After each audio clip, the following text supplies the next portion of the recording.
May ikakasang malawakang rally ang Makabayan Bloc at ibang grupo para kalampagin ang Senado na aksyonan na ang impeachment complaint laban kay Vice President Sara Duterte. Nasa frontline ng balitang yan si Marian Enriquez.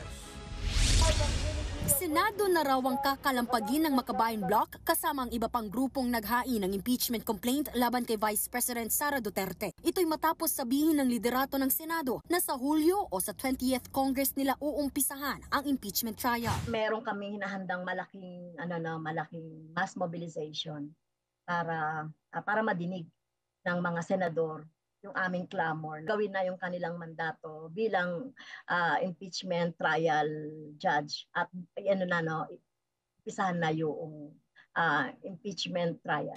Ganyan din ang panawagan ng grupong Bayan Muna. Giit nila, sa ilalim ng saligang batas, dapat ay agad na mag-umpisa ang paglilitis ng Senado.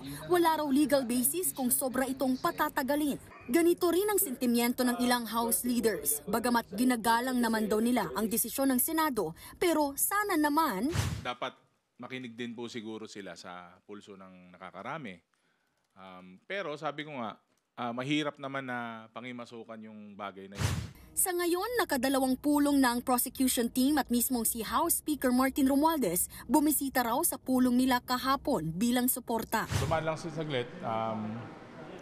Siguro, parang words of encouragement na this is the road we are going into. Na we have to stay true to what we voted upon. When you say immediate, dapat agaran, yun yung forthwith. So in my opinion that's what should be done. Giit ng mga kongresista, isang conviction lang sa 7 articles of impeachment na inihain nila, mapapatalsik na si VP Sara. Ang pinakaunang article, ang umano'y assassination threat ng bise kina Pangulong Bongbong Marcos, First Lady Liza at Speaker Romualdez.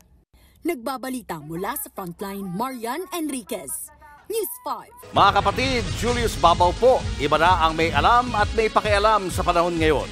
Para sa Frontline ng mga balita, mag-follow at mag-subscribe sa social media pages ng News 5.